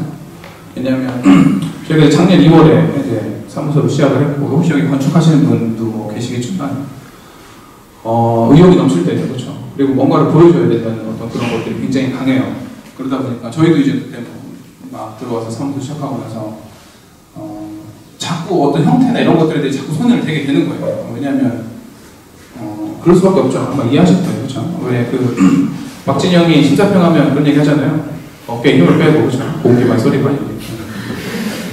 그분들이 왜 어깨에 힘을 못 빼냐면 의욕이 너무 앞섰어. 저희도 사실은 그랬거든요. 그래서 이 프로젝트를 하면서 가장 힘들었던 건, 여기서 사실은 4천만 원이라는 액수는 혹시 뭐 계속 제가 죄송해요, 쓸데없는 예를 들어서 해보시면 알겠지만 정말로 건축을 하기 굉장히 타이트한 예산이에요. 그래서 어느 거 하나라도 삐끗하면 바로 오버되는 예산이 딱 4천만 원. 그러다 보니까 저희도 사실은 어느 선 하나 사실은 마음대로 그게 굉장히 힘들었어요. 그러다 보니까 그런 것들을 자제하는 게 개인적으로 사실은 타이트한 예산보다도 더 힘들었던 게 그런 거고. 아마 좀 더 경험 있으신 분들은 잘 하시겠지만 일단 저희한테 굉장히 힘들었어요. 그러다 보니까 저희가 집중한 거는 어떤 건축의 얘기들을 다 빼자. 건축 얘기들을 다 빼고 방금 다 보여드렸지만 사실은 이 집들은 다 극단적인 문제들을 가지고 있어요. 그렇죠? 정말 화장실이 아예 없다거나 단열이 안 된다거나 집이 하루 종일 빛이 안 든다거나 쥐가 정말 많다거나 그런 문제들만 정말로 합리적이고 효율적이고 가장 저렴한 방법을 해결할 수 있으면 이 프로젝트는 성공이다. 그게 설령 형태적으로 디자인적으로 설령 못생겼더라도 그거는 아름다운 건축이라고 저는 생각을 했어요. 그런 의도에 접근하고 그게 가장 힘들었고, 이 첫 번째 집은 딱 3가지만 저희는 해결하고 싶었어요. 첫 번째 이제 평면인데, 아까 말씀드렸지만 이 집은 가족이 6가족이에요. 근데 집 자체가 물리적으로 굉장히 작은 집은 아니었거든요. 이게 한 15평 정도 됐으니까. 근데 이제 요 큰 방에서 이제 부모님 둘이 살고, 요 2평 반 되는 데서 이제 아이들 4명이서 살고 있었어요. 그래서 굉장히, 그 다음에, 그러다 보니까 이런 공간들이 다 버려지는 공간이었죠. 그다음에 화장실을 가려면 이제 부엌 통해서. 그래서, 기본적으로는 일단 방을 하나 이렇게 만들어서, 안방, 그러니까 부모님 방, 아이 방, 2개 따로 해서 방을 최소한 하나 더 만들어주고, 그 다음에 거실하고 욕실의 기능을 조금 더 접근을 용이하게 해서 평면을 일단 수정을 했고, 두 번째가 단열인데, 이게 이제 철거하던 모습인데, 여기 보시면 아시겠지만, 그냥 시멘트 블록이에요. 그냥 시멘트 블록이라서 20mm짜리 스티로폼 한 장도 안 껴있어요. 그냥 맨 블록이에요. 이런 거 거의 요즘은 소집, 소나 이렇게 살고 있겠죠. 그래서 이게 1978년에서 1985년 사이에 지어져요. 네. 이 숫자는 제 마음대로 부른 거니까 어디가 찾아보지 마세요. 그런 집들이 내가 이렇다고 저는 생각을 해요. 그래서 집이 단열이 되니까 여름에 굉장히 춥고 여름에 굉장히 덥고 겨울에 굉장히 추웠죠. 그래서 단열을 좀 해결하자. 그래서 원래 기존의 벽체 중에서 요 벽이랑 요 벽 2개만 남겨놨어요. 그리고 요 벽이랑 이제 가운데 있는 벽들은 전부 새로 세웠는데, 새로 세우는 벽은 이제 목구적으로 해서 단열을 하고, 기존에 있던 벽들은 드라이비트에서 외단열을 적용을 했어요. 그 다음에 이제 마지막이 이제 빛인데요. 이 집을 시작하면서 이 집은 참고로 이제 다문화 가정이세요. 다문화 가정이고, 어머님이 이제 일본 분이시고 아버님이 한국 분이신데, 이제 아버님이 항상 꽐라 상태였어요. 그래서 이거 녹음돼서 나가면 돼요. 아버님이 이제 술을 굉장히 좋아하시거든요. 어머님이 대부분의 생계를 하세요. 어머님이 살 때 생계를 하고, 가족들도 다 사실 어머님이 이제 챙기죠. 이 어머님이 저한테 이제 처음부터 끝까지 계속 얘기했던 게 이 빛이에요. 집이 너무 어둡다는 거예요. 집이 너무 어둡다는 건데, 이 동네 이름이 죽전이거든요. 그 죽전이 말 그대로 대나무가 많아서 이제 동네 이름이 죽전인데, 집 뒤쪽에 굉장히 높은 대나무 숲이 있어요. 그리고 이제 이쪽이 남쪽이죠. 집 자체는 북향이고. 그러다 보니까 집이 하루 종일 이제 빛이 안 드는 거예요. 아까 말씀드렸지만 이제 빛도 안 들고 단열도 안 되니까 막 여름에는 너무 덥고 겨울에는 너무 추운 거예요. 그래서 어떻게든 환한 집을 좀 해달라고 했었고, 빛과 단열을 동시에 해결하는 가장 쉬운 방법은 천창을 내는 게 가장 쉽습니다. 하지만 돈이 많이 들어가죠. 그래서 우선은 저희는 기본적으로 디자인 할 때부터 천차만별 고려할 수가 없었어요. 네, 그래서 그러면 재료 중에서 이 빛과 단열을 동시에 해결할 수 있는 게 뭐냐? 이게 사실 굉장히 좀 원래는 서로 굉장히 상반되는 상극의 어떤 요소들이라서 만족시키기 굉장히 어려워요. 그래서 이제 저희가 이걸 갖고 이제 고민을 하던 와중에 저희가 이제 눈여겼던 이제 기사가 이거거든요. 작년 겨울에 굉장히 유행이었는데 유리창에 이제 뽁뽁이를 붙이면 이제 실내 온도가 난로만 피운 것보다 2.2도 정도 올라간다는 거예요. 그러니까 에어캡 자체가 단열 효과가 있다는 거죠. 근데 혹시 이 에어캡 사서 집에 달아보신 분 있어요? 다들 열악하지 않은 환경에서 하시는데 저희는 굉장히 열악해가지고 이런 거 사무실에 막 사다 막 붙이고 그랬었는데 이게 실제로 사서 보시면 물건 싸는 에어캡이랑 좀 달라요. 물건 싸는 에어캡은 굉장히 부들부들하잖아요. 그건 이제 공기층이 한 겹이고요. 요거는 실제로 사서 보시면 공기층이 3겹이 있습니다. 3겹이 있어서 굉장히 뻣뻣해요. 그래서 그걸 물건을 잘 못 써요. 그리고 요거를 쓰면 우리가 에어캡 하나가 3개 공기층을 가지고 있으니까 요거를 한 25겹을 붙이면 75겹의 공기층이 생기는 거예요. 그래서 어차피 단열의 원리가 공기층을 만들어서 단열을 하는 거기 때문에 요거를 우리가 기밀하게만 시공할 수 있으면 단열 효과를 낼 수 있겠다. 그리고 저희가 원했던 이제 완전히 투명하지 않지만 빛을 투과할 수 있는 반투명성이 있는 거죠. 그래서 이걸 가지고 사무실 내부에서 사실 토론도 많이 하고 저희 말고 다른 소장님들 모셔다가 사실 의견도 좀 구하고 사무실 모업도 만들어보고 했어요. 왜냐면 이것도 레퍼런스가 없었어요. 뽁뽁이를 단열재로 사용한 경우가 한 번도 없었기 때문에 외국에도 거의 없었고 그래서 저희 사실은 굉장히 좀 용기가 좀 필요했어요. 이거 사용하고 있어서. 근데 사실은 이 로쿠스하우스가 주는 장점이 사실 이런 부분들이 좀 있거든요. 로쿠스하우스는 워낙 이제 예산이 저예산이다 보니까 기본적으로는 건축주보다 제가 힘이 더 센. 그래서 건축주분이 저 선생님이라고 불러요. 물론 이제 일본 어머님은 일본인의 발음으로 저한테 선생님이라고 했어요. 그러다 보니까 사실은 상호 전제되어 있는 거에 뭐냐면 예산이 굉장히 적다. 그래서 사실은 어떤 거를 하기 위해서는 나는 어떤 기발한 아이디어도 감수해야 된다라는 정도의 어떤 전제 조건이 깔려 있어요. 그래서 이것도 저는 사실 마찬가지거든요. 그러니까 사실 이걸 선택을 하고 시행하는 것도 우리고 사실 책임도 저희가 지는 거죠. 보통 예를 들어서 1번 프로젝트였으면 이제 건축주한테 보여주고 건축주가 컨펌을 하겠죠. 아니면 이 미친놈아 지금 제정신이 지금 우리 집에 뽁뽁이를 쓰겠다고 이러시거나 그게 안 되면 본인이 괜찮다고 하면 본인이 가시는데 대신 그 책임의 절반은 이제 건축주한테 넘어가는 거예요. 건축가한테 가장 안전한 방법이지. 근데 이거는 사실은 건축주가 사실 집 완성될 때까지 어떻게 생겼는지도 몰랐어요. 지붕이 뭔지 전혀 몰랐거든요. 왜냐면 이거 디자인 자체를 강진 프로젝트 하면서 제가 여관방에 들어가서 했어요. 낮에 강진 현장 보고 밤에 여관 들어가서 설계하고 이렇게 해서 이제 바로 공사가 들어갔기 때문에 이미지도 없었고 건축주가 본 적이 없죠. 그냥 건축주분은 저한테 일본 억양으로 저한테 그냥 다 맡기겠다 하는 정도 말씀하셨어요. 이런 것들이 사실 로코스하우스의 장점이거든요. 그러니까 저희가 물론 건축가로 사실은 책임감 있게 거기에 대해서 고민을 해야 돼요. 고민해야 되는 건 사실이지만 일정 부분 어떤 아이디어를 내거나 어떤 것들을 시도해보는 거에 있어서 굉장히 자유로운 부분이 좀 있어요. 그게 최종적으로 이렇게 진행이 됩니다. 그래서 구조목으로 지붕을 짜고요. 그 안에 이제 블로킹을 쭉 쌓아요. 블로킹을 쌓고 블로킹을 굉장히 촘촘하게 쌓아야 되죠. 그래서 그 안에 뽁뽁이를 이제 기밀하게 집어넣고 위아래로 폴리카보네이트로 이제 마감하고. 그래서 이제 공사 과정은 안쪽에서 폴리카보네이트 합격되고 바깥쪽에 전체적으로 한 번을 다 싸고 그 위에 이제 25겹을 겹쳐서 그냥 둘둘 말아서 25겹 잘 이렇게 해서 넣고 이 블로킹 사이에 다 들어가죠. 그 다음에 최종적으로 이제 폴리카보네이트를 시공을 하면 지붕이 완공이 되는데요. 공사는 총 21일간 진행했어요. 그래서 대전집을 이제 헐고 이제 구조 아까 말씀드렸지만 벽체 양쪽 끝에 2개만 남겨놓고 나머지는 새로 세웠죠. 네, 지붕하고 이제 블로킹 이게 목구조에서 이 정도로 블로킹을 집어넣지 않는데 블로킹 굉장히 많이 세웠어요. 그 다음에 이 안에다가 뽁뽁이 이렇게 채워놓고 요게 이제 폴리카보네이트 연결 철물이죠. 채워놓고 바깥에 이제 전체적으로 다 드라이비트 외단열 시공을 한 거죠. 진행. 실내에서 보면 이제 모습이 이래요. 실제로 보시면 굉장히 밝죠. 이제 밝은데 요것도 사실 굉장히 생각했던 것보다 효과가 굉장히 좋았어요. 좋았는데 더 흥미로웠던 거는 일단 평면입니다. 평면 보시면 아까 말씀드렸지만 방이 4개가 있죠. 그리고 아이들 방 2개 사이에는 이제 미석이문을 설치했어요. 그래서 원래 이제 2평 반에서 4명이서 복잡복잡 살던 굉장히 우애가 좋은 형제들이, 그러니까 아이 남자 둘 여자 둘이죠. 그러다 보니까 기본적으로 남자 따로 쓰되 원할 때는 이제 열어서 같이 방 사용을 하자. 그다음에 거실, 그다음에 화장실. 아이 방 2개는 이렇게 나눠지죠. 미석이문으로 나눠지고.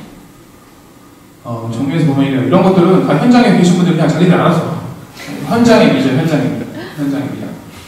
아까 말씀드렸지만 저게 뭐 디자인적으로 선이 안 맞느니 뭐 이런 얘기를 하면 안 돼요. 다시 만들면 이제 인건비가 또 날이 넘어가면 또 이제 공사비가 늘어나기 때문에 어느 날 가면 막 이것저것 만들어요. 좋아요. 비율을 굉장히 잘 맞춰야 됩니다. 아까 말씀드렸지만 건축주랑 건축가의 관계가 역전이 되듯이 건축가랑 시공자의 관계도 역전이 됩니다. 왜냐하면 저분들이 시공을 해주셔야 돼요. 제가 일을 주는 게 아니고 감사합니다. 이거 해주셔서 이렇게 이상합니다. 이제 정면에서 보면 이렇게 돼요. 그래서 요게 이거 두 번째 얘기하는 건데 요 사진 이제 해외 건축 사이트들이 이제 소개가 꽤 많이 됐어요. 근데 저희가 받은 악성 댓글, 외국 애들이 영어로 쓴 악성 댓글 중에 야만스러운 한국이에요. 그래서 여기 어떻게 걔한테 이런 야만스러운 체인을 걸어놓자. 나중에 잡아먹으려고 역시 한국은 개를 잡아먹는다. 이런 댓글들도 있었고 지금은 개가 한 4마리 됐어요. 다 잡아먹으려고 했어요. 단면에 이렇게 시큰하죠. 그래서 이렇게 올랐고 영어 악성 댓글 중에서 이제 개에 대한 댓글이 가장 많았고요. 한국어로 써있는 악성 댓글 중에서는 이제 이거예요. 여름에 너무 더울 거다. 여름에 뭐 온실효과 때문에 굉장히 더울 거다라고 했는데 저희가 바보가 아닌 이상 그런 것들을 고민을 안 하진 않아요. 하지 않는데 그래서 지금 이쪽이 남쪽이에요. 이쪽이 남쪽, 이쪽이 북쪽인데 남쪽으로는 그래서 사실은 지붕 마감재가 폴리카보네이트가 아니고 거기는 이제 판넬에다 골강판으로 마감판 단열재 똑같이 들어가고 그러니까 지금 빛이 들어오는 건 북쪽으로 완전 빛이 들어오는 거지. 그래서 저희도 이게 굉장히 염려가 많이 돼서 제가 여기도 이제 강직 갈 때마다 한 5번 정도 갔죠. 마지막으로 지난 여름에 갔다 왔는데 어머님이 생각보다 물론 표현을 이게 잘 못하셔서 그런지 잘 모르겠는데 안 더워요, 안 더워. 물론 제가 방금보다 훨씬 말 잘하십니다. 그리고 이쪽 가면 굉장히 심해요. 잡아먹을 때도 있고. 그래서 이 화장실 쪽에 지붕이 이제 좀 높아졌어요. 지금 높아지다 보니까 조금 다락 공간도 좀 나오고 있어요. 그래서 얘들이 이제 이제 딸 그리고 이제 완공식을 한 모습인데요. 이게 완공식을 이제 올 설 전날 했죠. 설 연휴 전날 했는데 완공식이 시작할 때쯤 낮이었어요. 그때 이제 날이 밝다 보니까 하늘이 이런 색인데 여기서 이제 술 먹고 이제 약간 취해서 하늘을 딱 봤더니 날이 어두워지면서 지붕 색깔이 똑같이 이제 약간 푸른색으로 좀 바뀌어요. 그래서 이런 것들이 그러니까 저녁에 노을이 강하게 질 때는 여기 약간 노랗게 물들기도 하는 거예요. 그래서 정말 이제 바깥 하늘색이 바뀌면서 같이 지붕색도 약간씩 같이 바뀌는 느낌이 있어요. 이렇게 해서 이제 끝나고 두 번째 주택을 이제 6월에 시작을 했어요. 6월에 시작을 해서 이제 9월 2일 한 달 정도 됐죠. 이건 아까 말씀드린 쥐가 사는 집인데요. 가족은 7가족이에요. 그 다음에 쥐가 있었고 4천만 원. 그래서 이 집의 가장 큰 그거는 이제 쥐를 해결하는 거라 7가족이 사용할 만한 공간은 여기 지금 내부인데요. 요게 지금 보이시죠? 네, 여기 다 뭐냐면 쥐똥이죠, 쥐똥. 그러니까 그러니까 이 집의 주인은 쥐예요. 쥐가 여기를 화장실로 정한 거죠. 그래서 사람 여기 피해서 자고 나오고. 이게 화장실인데요. 화장실이 이제 바깥에 그냥 덩그러 있는 문이 없어요. 문이 없는데, 이 집에 처음 갔을 때, 저가 이제 들은 거는 이제 쥐 얘기를 듣고 갔거든요. 쥐 얘기를 듣고 와서 이제 굉장히 깜짝 놀랐죠. 쥐를 보고 깜짝 놀랐는데, 나오다 보니까 화장실이 이런 거예요. 그러니까 이거는 사실은 쥐가 너무나, 그러니까 이 가족들한테 쥐가 너무 이제, 심각한 문제였기 때문에, 화장실이 이런 거는 사실은 저한테 얘기할 거리도 안 됐던 거예요. 이 정도 화장실 얼마든지 자기들은 감수하면서 쓸 수 있는데 쥐 때문에 못 살겠다는 거예요. 근데 이 집에 이제 부모 둘에다가 아이가 5인데 아이 둘 중 이제 큰 애가 고등학교 여고생 둘이 있어요. 근데 이제 여러분들이 생각을 해보시면 여고생 둘이서 여고생들이 이런 화장실을 사용한다는 게 사실은 굉장히 끔찍한 상황인 거죠. 그러니까 어머니 포함하면 이제 성인 여자가 3명인데 이런 화장실 쓰는. 근데 이건 이분들한테 사실은 문제가 아닌 거죠. 왜냐면 쥐가 너무 많다 보니까. 이게 사실은 이 집 주인분들은 굉장히 죄송한 말씀이지만 제가 이제 이웃 프로젝트를 하면서 이런 가족분들, 그러니까 저소득층 가정, 그다음에 주거가 열악한 데 사시는 가정들을 만나보면 굉장히 열심히 사시지만 굉장히 운이 없어 보여요. 정말 이 집 아버님도 손을 대는 저쪽 다 망가십니다. 그래서 제일 최근에 말한 게 이거라고요. 이게 장흥이 한우로 굉장히 유명해요. 장흥하면 장흥 삼합도 있고 있거든요. 그래서 이 아버님이 이제 집 옆에 소를 키우다가 망하신 거예요. 그리고 소는 이제 없는데 소가 뭘 남겨놓고 갔냐면 배설물을 남겨놓고 갔어요. 그래서 요게 아까 보여드린 그 집이고요. 그 옆에 이제 배설물들이 쌓여있는데 이 안에서 이제 창조주가 팔이랑 목이랑 기타 날파리들을 엄청나게 만들어내신 거죠. 그래서 여기 가면 쥐 못지않게 파리가 굉장히 많아요. 물론 악취가 장난 아니죠. 그래서 이런 문제들과 갔을 때 거의 정말 종합 성센터 같은 집이었어요. 그래서 이제 이렇고 7가족이고요. 아까 말씀드렸지만 고등학생이 2명 있고 중학생 1명 있고 초등학생이 2명 있어요. 그래서 이런 분들이 사실 나라에는 굉장히 이바지 많이 하세요. 아까 그 집도 4명, 4명이 지금 5명이잖아요. 그래서 원래 나라에 이만큼 세를 공헌하면 나라에서 뭔가 해줘야 되는데 해주는 게 없는 거예요. 이런 집에서 사시는 거예요. 이런 집에서도 이렇게 많이 났는데 여러분들은 자, 일단 아까 말씀드렸지만 이 집의 문제는 일단 기본적으로 이거였어요. 주의. 그래서 얘는 사실은 개축이나 어떤 문제들보다 사실 신축을 해야 되는 게 답이라고 저희는 판단을 했고, 그러다 보니까 이 주택이 가지고 있는 모든 문제는 결국에는 공사비로 귀결이 되더라고요. 왜냐하면 신축을 해야 되는데 4천만 원 예산이 너무나 많았던 거죠. 그래서 예를 들어 벌교주택이랑 비교를 해보시면 벌교주택은 개축이었잖아요. 그 기초도 공사가 필요 없었고 철거도 많지 않았죠. 벽체들도 남아있었고 가족이 6가족이었어요. 공사비가 실용적으로 4,200만 들어가는데 얘는 이제 신축에다가 7가족에다가 여기는 이제 자녀 구성원이 고등학생, 중학생, 초등학생이에요. 그러다 보니까 사실은 필요한 공간이 많아요. 그러니까 이제 여자애들이 고등학생이다 보니까 거기다가 이제 예산은 똑같이 4천만 원이죠. 그래서 사실은 어떤 기본적인 조건 자체가 훨씬 더 열악했어요. 벌교주택보다. 그래서 저희는 다른 거 다 때려치고 무조건 싸게 짓는 방법만 고민을 했어요. 어떻게 하면 싸게 집을 지을 수 있을 것인가. 그래서 첫 번째로 이제 찾은 솔루션이 이제 컨테이너 하우스인데요. 저희가 골규주택을 하면서 보니까 인건비가 한 50% 넘어갔어요. 그 당시에 이제 골규주택이 총 4분이서 공사를 진행하셨는데 4분 한 분당 20만 원씩에다가 숙박비, 밥값 하니까 거의 하루에 100만 원씩 나와요. 아까 21일 공사했다고 했잖아요. 21일이니까 딱 2,100만 원 인건비가 나왔거든요. 그래서 이거를 싸게 하려면 우선은 인건비를 무조건 줄여야 된다. 그래서 우선은 현장 작업이 최소화되죠. 컨테이너 하우스는 공장에서 만들어서 현재 갖다 놓으면 끝나니까. 그런 부분에서 사실 인건비를 줄이기 위해서 가장 좋은 방법이라고 생각했어요. 하지만 문제는 이제 단열이랑 반응 성능이 굉장히 안 좋은 거였어요. 반응 성능, 층간소음이 굉장히 열악하죠. 컨테이너 하우스. 그래서 이제 기초를 30.5평만큼 쳐요. 기초를 새로 치고 이제 컨테이너를 총 3동을 넣었는데 2동 사이에 띄워놨어요. 그리고 2동 사이에 띄워놓고 그 사이에다가 데크를 깔았어요. 일종의 마루 같은 거 말이죠. 이렇게 해서 이제 컨테이너 3개를 놨는데 이게 이제 15.8평이에요. 15.8평. 그리고 근데 이 15.8평이 사실 7가족 살기 굉장히 좁아요. 제가 알기로는 이제 건설교통부인가? 지금은? 네, 어쨌든 거기서 권장해 놓은 7인 가족 권장 면적이 17평 정도가 돼요. 그러니까 이건 사실은 권장 면적이 굉장히 부족한 거죠.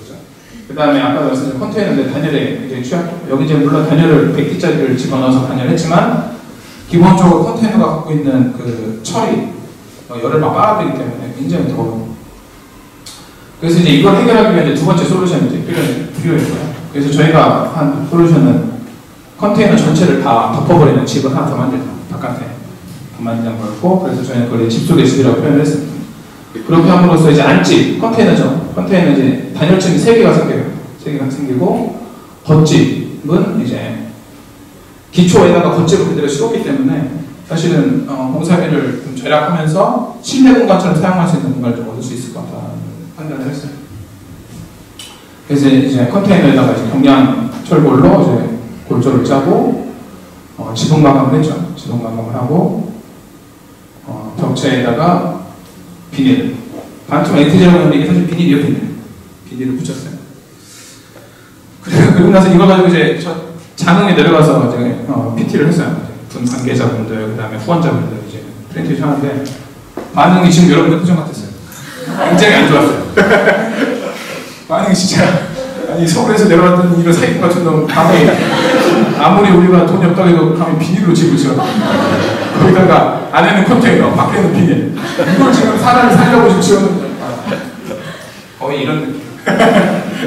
거기다가 어떤 분은 심각하게 진짜로 저한테 삿대질 안 했나?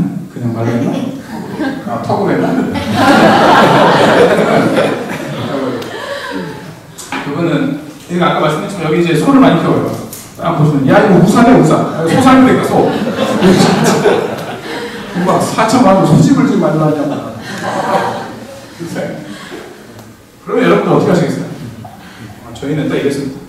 4천만 원으로 이거 외에 다르게 만들 수 있는 방법이 있으면 하시라고. 저희가 해드릴 수 있는 건 딱 이거고, 저희가 생각할 때는 아무리 머리를 굴려봐도 4천만 원으로 이거 외에는 방법이 없는 거예요. 혹시 다른 방법 있으면 하시라. 그렇게 되면 이제 그냥 겁을 먹죠. 그렇게 해서 우선 진행을 하는데, 저희도 이제 사실 그거를 안 받을 수는 없었어요. 왜냐면, 기본적으로 이제 건축주가 만족 안 하면 안 되기 때문에. 그래서 나중에 이제 외장재를 바꾸긴 바꿔요. 아까 말씀드렸지만, 겨울에는 바깥에 여기서 이제 단열층이 한번 생기죠. 그 다음에 이 공기가 한번 단열층 역할을 해요. 그 다음에 컨테이너 자체가 가지고 단열해서 총 단열층이 3개가 생깁니다. 실제로 올 여름에 저는 진짜 더웠거든요. 근데 공사하는 데는 컨테이너 안은 되게 시원합니다. 물론 여기는 되게 덥죠. 그 다음에 이제 봄, 여름, 가을에는 비닐들, 원래는 이제 개념은 비닐 천막들을 다 걷어 올리면 이렇게 바람이 들고, 아까 말씀드렸지만 컨테이너 3개는 이제 15.5평인데 컨테이너 사이 지금 대청마루로 저 데크를 만들어놨잖아요. 마치 한옥의 구조랑 비슷한 거죠. 그래서 날이 좋을 때는 그 마루에서 그러니까 밥도 먹고 일종의 거실처럼 사용을 하는 거죠. 부족한 분들을 확보하기 위해서. 반면적으로 이제 이렇죠. 그 위에다가 집을 하나 더 씌워놨기 때문에 이런 외부도 아니고 내부도 아닌 애매한 공간이 생겨요. 이런 공간이 다락 공간이 되고 뭐 유틸리티 공간이 되는 거죠. 뭐 보일러실도 되고 세탁실도 되고 대청마루도 되고. 그러니까 기초 치고 지붕 얹은 것만으로 이제 생활 공간들을 좀 만들어내는 거죠. 이쪽에서 보면 이렇죠. 사회 공간이 이렇게 돼 있고 여기 계단 올라가면 이제 위에 이 공간이 있어요.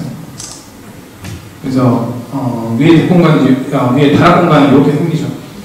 지붕 밑에 다락 공간인데 이건 사실은 일어날 수 없는 일이에요. 왜냐면 여름에 엄청 덥거든요. 사우나에 사우나. 그래서 하지만 저희도 분명히 알고 있었는데 원래는 환기를 위해서 이쪽에 사실은 천창을 좀 내려고 했었는데 아까 말씀드렸지만 이제 외장재를 바꾸느라고 돈이 오버가 됐어요. 도저히 할 수가 없어서 그냥 여름에 사우나로 쓰시고 겨울에 따뜻하게 쓰시라고. 겨울에. 왜냐면 뜨거운 공기가 전부 다 위로 올라가다 보니까 기본적으로 이 지붕은 단열이 잘 돼요. 근데 어디가 안 되냐면 여기가 그렇거든요. 여기가 지금 투명한 아까 말씀드렸던 컨테이너 2개 사이 데크 공간 위는 투명해요. 그래서 하늘이 보이고 하는데 그것만 통해서 이제 온실효과처럼 공기가 상승이 돼요. 공기가 데워지면 공기 다 위로 올라오죠. 그래서 여름에 굉장히 더워요. 그래서 여기서 계단 타고 내려가면 상당히 한 단계 내려갈 때 온도가 확 바뀌어요. 여름은 굉장히 시원합니다. 그래서 여름에는 아래에 쓰시고 겨울에는 위에서 쓰시라. 그래서 여기 대풍만이죠. 그래서 이 계단 타고 올라가서 내려가면 온도가 확 바뀌어요.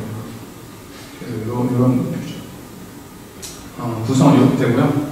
여기 이제 방 2개에다가 부모님 방 겸 거실 하나 있고, 사실은 날이 좋을 땐 여기가 거실의 역할을 해야 되는 거죠. 그 다음에 주방, 다용도실, 화장실 이렇게 구성이 돼요. 평면상도 이렇고, 이 사이 공간이 현관이자 거실, 뭐 식당 역할을 해야 된다는 거죠. 이렇게 해서 이제 안집 면적이 컨테이너가 15.8평이었어요. 그 다음에 겉집이 3.5평. 왜냐면 기초 위에 그대로 올렸기 때문에. 근데 이제 안집에서 겉집에서 안집 빼면 이제 15.3평 정도 더 생긴 거죠. 합치면 이제 3.5평인데 지금 똑같고. 그 다음에 다락 공간이 이제 5.5평. 그래서 총 이제 내부에서 사용하라고 만들어 놓은 면적이 35.8평이었어요. 그래서 공사비가 외장재를 바꾸면서 500이 올라갔어요. 그래서 4,500이 35.8평, 평당 125만 원. 네, 공사를 진행을 했습니다. 공사는 총 3개월 진행했는데요. 3개월 중에서 공사 날짜 딱 25일인데, 이게 이제 아까 말씀드렸지만, 이제 저희가 시공자분들한테 가서 읍소를 하고 한 번만 해달라고 부탁을 해야 되는 상황이기 때문에, 저희가 요구할 때 시공자분들은 저희가 부암동에 주택을 지금 공사 거의 다 끝나가는데, 그거 사실은 현장 분들에게 부탁을 드렸어요. 이걸 좀 해달라. 이거 줬으니까 이거 좀 해줘. 이런 거죠. 근데 다행히 올해 서울에 비가 안 올 때 전남에 비 오고, 전남에 비 안 올 때 서울에 비 오고 이런 날이 많았어요. 그래서 부암동에서 작업하다가 서울 비 온다 하면 집사람 내려가서 한 3, 4일 나가고 서울 비 끝인 줄 알고 또 싹 올라오고 이렇게 좀 25일 했는데, 이 어머님이 저한테, 이 아버님이 특히나 지금 사이가 굉장히 안 좋은데, 이 아버님이 저한테 막 전화해서 뭐 욕조하고 말했어요. 지금 뭐 하는 거냐고. 우리 지금 3일 공사해놓고 올라가 3주 있다 아니냐고. 지금 공사 시작한 지 2달 됐는데 지금 내려와서 공사한 게 지금 며칠이나 되냐고 막 이러면서 그런 애로사항들이 굉장히 많았죠. 그래서 25일 진행했고, 이 아버님 삐셔가지고 왕궁식이 나누셨어요. 자, 그래서 이제 철거부터 해서 정말 공사하고 기초 공사하고 컨테이너를 제작을 했는데, 이게 처음에 말씀드렸지만 컨테이너를 원래 공장에서 제작을 해서 현장에 갖고 와서 탁 내려놔야 이게 인건비가 줄어드는 건데, 여기 사장님이 여기 현장에 오시더니 안 되겠대. 컨테이너를 내려놓으려면 5톤 크레인이 있어야 되는데 5톤 크레인이 못 들어가는 거예요. 집 입구가 너무 좁아서. 그래서 이거는 현장 작업을 해야 된다. 현장 작업을 하면 우리가 굳이 컨테이너를 할 이유가 없다. 그랬더니 자기가 3일 만에 똑같은 가격을 만들어주겠대. 그러면서 전남에서 이런 경우가 너무 흔하대. 워낙 이게 컨디션이 안 좋은 현장들이 많다 보니까. 그러더니 자기한테 이제 밥만 사주면 내가 가서 현장에서 3일 만에 딱 만들어주겠다고 정말 3일 만에 딱 만들었어. 이렇게 쭉쭉 올라가고 3일 만에 만들고, 그 다음에 겉집 공사 들어갔죠. 겉집 이렇게 씌우고, 이제 안에 대청 하고, 지붕 씌우고 내부 공사 이렇게 진행을 합니다. 이렇게 해서 그렇게 되죠. 그래서 여기 보면 이런 나무들은 예전에 강진 프로젝트 끝나고 그 나무 자재가 좀 있었어요. 그거를 강진 양동센터 옆에 원래 짱방 하나 썼는데, 그거 목사님 없을 때 가서 몰래 찾아주시고 센터장님 없을 때 여기서 썼죠. 한 100만 원어치 정도 됐어요. 이렇게 해서 이제 지난 9월 2일에 완공식을 했어요. 얘가 둘째인가 크네. 딸, 아들, 막내 아들 베스트 프렌드. 이 동네에 이 친구가 같은 놈밖에 없어요. 둘이서 막 물고 빨고 막 한다. 볼 막 비대고. 그리고 이제 이 집의 이름은 희망의 드림하우스 초록보금자리 수인의 집입니다. 굉장히 길죠. 이게 왜 그러냐면, 초록우산에서 요거를 후원을 했고, 장소는 장흥이에요, 장흥. 그러다 보니까 장흥에 있는 공무원들이 가만히 있을 수가 없어. 자네들도 뭔가 이제 숟가락을 얹어야 돼요. 그래서 장흥에 있는 사회복지과에서 내세우고 있는 이름들이 이거거든요. 희망의 드림하우스. 사실은 장애인 공무원들이 여기서 하신 건 별로 없는데, 이 얘기 나오면 안 되는구나. 굉장히 많이 도와주셨는데요. 어쨌든 그러다 보니까 이 이름을 뭘로 할지가 굉장히 서로 막 싸우는 거예요. 어리잖아요. 이걸로 하자, 이거 하다가 나중에 타협하는 건 다 쓰자. 그래서 이름이 희망의 드림하우스 띄고 초록보금자리 쓰인 거죠. 이렇게 얘기를 하셨어요. 그래서 이게 이제 진행이 됐고, 이제 멀리서 보면 이렇습니다. 이제 5톤 트럭이 못 들어갈 만하죠. 그래. 이제 보면 이렇게 되고, 전체가 다 이제 폴리카본, 원래 비닐이었는데 다 폴리카보네이트가 바뀌었죠. 의장제가. 그리고 여기 이제 여닫이물이 있어서 내부에서 보이는 이쪽에 투명한 폴리카보네이트고, 앞뒤로 이제 이런 여닫이물, 미닫이물이죠. 미닫이물이 달려있죠. 그래서 쭉 열면 되고, 다락 공간은 이렇습니다. 그다음에 실내 도어는 미석입니다. 따라서 행거도어죠. 행거도어 달았고, 중간에서 보면 이런 모습. 세 번째 거를 해요. 네 번째가 아까 말씀드린 화장실 없는 집이죠. 큰 화면을 보니까 훨씬 실망가죠? 그 다음에 이 집도 이제 단열재가 없어요. 아까 말씀드렸지만 1975년도에 하신 지어진 집들은 이게 이제 단열재가 없는 집이고, 요게 이제 착공이 내일이에요.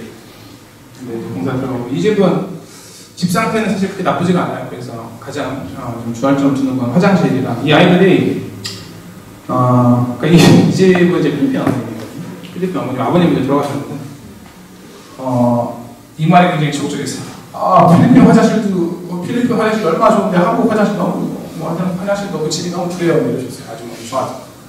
필리핀 화장실 그렇게 좋단 말이야? 그래서 일단 필리핀 화장실보다 좋게 만들어야겠다. 그래서 화장실에 대해 굉장히 고민을 많이 했어요. 화장실에 대해서. 그래서 이 아이들이 지금 애가 3명인데요. 태어나서부터 화장실이 없는 집에서 사는 거예요. 그러니까 아이들이 일단, 물론 여기는 이제 욕실도 없습니다. 욕실이 한켠에 그냥 이렇게 쓰고 있는데, 그러다 보니까 씻고 싸는 거에 대한 굉장히 트라우마가 있어요, 이 아이들이. 그래서 기본적으로 이제 그 공간들을 사실은 좀 더 지금 사실은 설계는 약간 과해요. 이제 사실 4천만 원 다 때려봤기 때문에 못하가. 네, 그렇게 해서 일단은 디자인 있고, 요게 착공이 내일 공사 들어가서 아마 한 달 정도 할 것 같아요. 사실 여기까지 원래 보여드리려고 했었는데, 제가 원래 이 얘기 좀 하나 빼먹었는데, 사실 이건 굉장히 개인적인 얘기인데요. 이 집에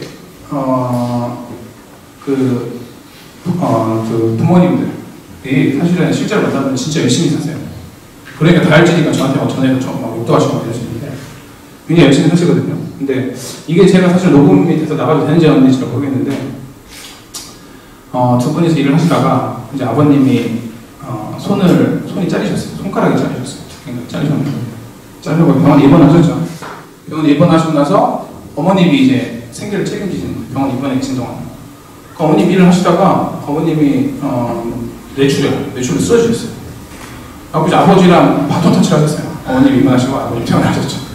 아버님이 이제 퇴원하셔서 이제 막 일을 하시다가 그러니까 두 분이서 벌다가 이제 한 분이 보니까 굉장히 무리가 되는 거죠. 어느 날 허리가 너무 아프시대요. 병원에 갔더니 병원에서 하는 말이, 어렸을 때부터 영양이 너무 부족해가지고 골밀도가 너무 낮대요. 그래서 척추가 굉장히 아프신 거죠. 그래서 이제 아버님 다시 바톤 터치해서 아버님 다시 입원하시고 어머님 퇴원하셨어요. 지금 이제 어머님이 일을 하고 계신데, 이 두 분의 얘기를 들어보면 사실 진짜 열심히 사셨거든요. 정말로 열심히 일을 하시는데, 이분들은 그냥 태어났을 때부터 너무 가난했던 거예요. 정말로 짜장면 먹었던 녀석들. 태어났을 때 너무 가난해서 심지어는 영양이 부족해서 골밀도가 낮을 정도로 사실 어렸을 때부터 가난했던 거죠. 근데 이분들은 평생 열심히 살았지만 사실은 이런 주거 환경에서 벗어날 수가 없었던 거예요. 이분들이 왜 집을 구시려고 안 해보셨겠어요? 아이들이 저렇게까지 쥐 때문에 고통스러워하는. 근데 이분들의 어떤 그 능력으로는 이 집을 고칠 수가 없는 거예요. 이 집을. 아무리 평생 열심히 일을 해도. 그러면 우리가 과연 이런 분들한테 이렇게 가난한 사람들한테 너네가 능력이 없고 너네가 부지런하지 않고 너네가 게을러서 너네가 가난하다고 얘기할 수 있는가? 과연 그렇게 얘기할 수 있는 사람이 누가 있을까 하는 생각이 들어요.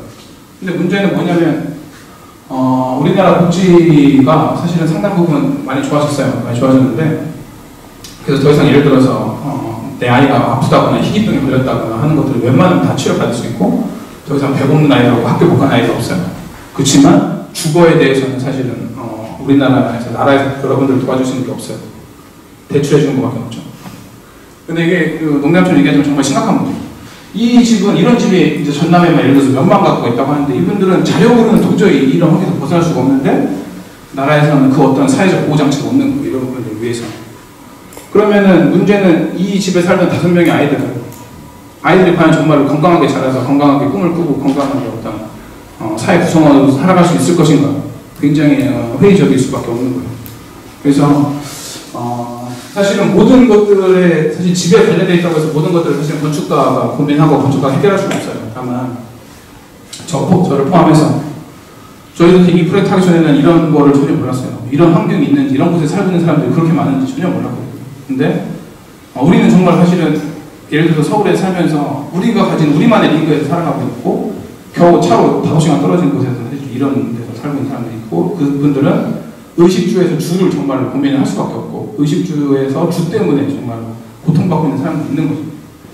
그래서 이런 부분들이 사실은 저희한테 굉장히 많은 생각을 할 수밖에 없게 해줬고, 그 이후에도 사실은 저희는 지금도 이런, 사실은 저희 사무소에서 진행할 수 있는 것들은 사실 한계가 있어요. 1년에 뭐 많이 할 수 있는 게 3개 정도인데, 이런 것들을 어떻게 확산시켜 나가고, 이런 분위기를 어떻게 사실은 알려나가고 하는 것들에 대해서 고민도 하고 있고, 이런 것들을 어떻게 시스템적으로 좀 만들어낼 것인가 고민을 같이 하고 있어요.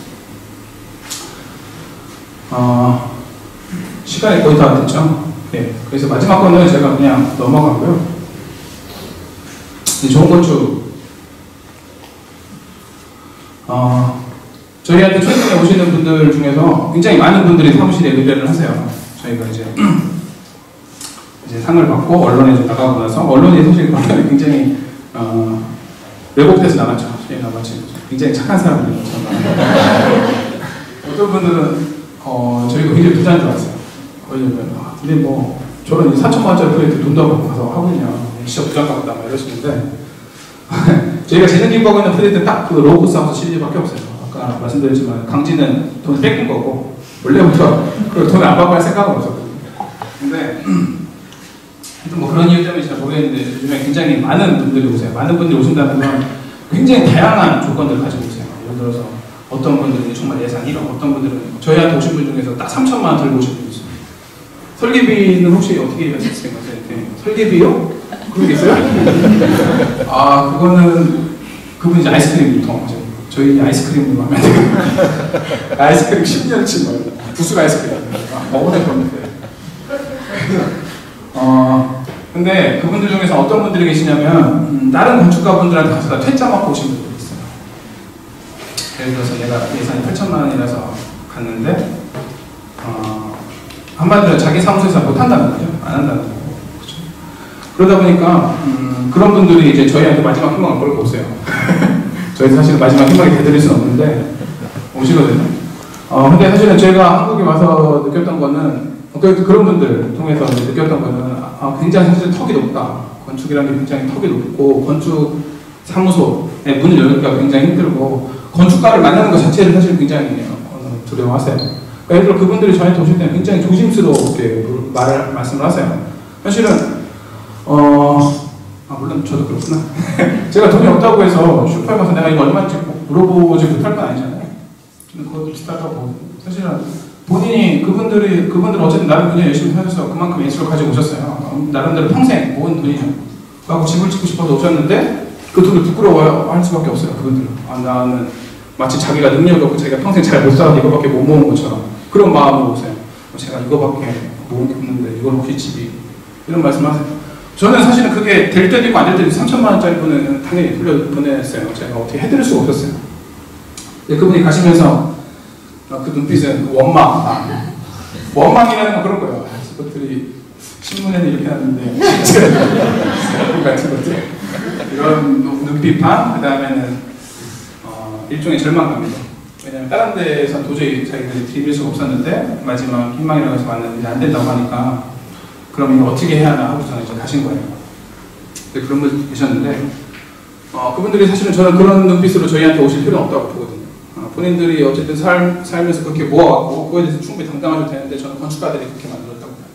그리고 두 번째는 사실은 실제로 공사를 하다 보면 저희가 저런 4천만 원짜리 공사를 매번 그 다음에 여러 개를 할 수는 없어요.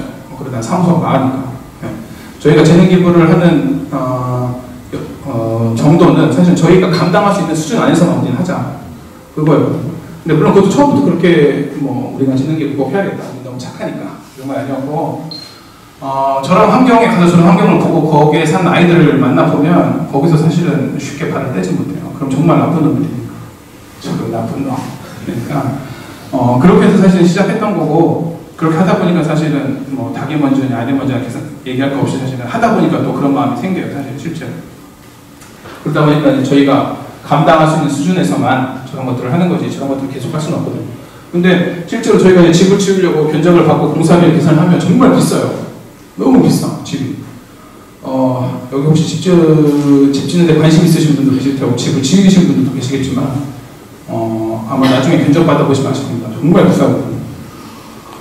그러다 보니까 사실은 근데 우리나라에는 정말 많은 분들이 계시고, 그죠? 그러니까 그런 것들은 사실은 지금까지 건축이 돈 많은 분들, 그죠? 그 다음에 예를 들어, 아까 말씀드렸지만, 조명 컨설팅하는 업체 자체가 없어요, 우리나라에.